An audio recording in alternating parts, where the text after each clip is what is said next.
என்ன என கந்தன் முனை எண்ணத்துல வச்சு புட்டோம் பக்தி எனும் நீர் இறைச்சு வேர்பிடிக்க பாடுபட்டோம் முப்பழமாய் உன் தலத்தை உள்ளத்துல வச்சு புட்டோம் கண்ணீர காலடியில் காணிக்கைய சேர்த்து புட்டோம் மெழுகெனவே முருகுகிறோம் முருகா அழகை வர பார்ப்பதுவும் அழகா உப்பு காத்து ஊத காத்து சுத்தும் கடலு கரைய பார்த்து சத்தியமா கோயில் கொண்ட சுப்பையா எங்க குப்பத்துக்கு குல விளக்கு நீ ஐயா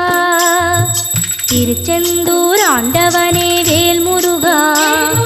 தினம் உனக்கு நன்றி சொல்வோம் மால் மருகா திருவடியில் தவம் இருப்போம் திருமுருகா தீர்ப்பெழுது நலமெனவே வடிவழகா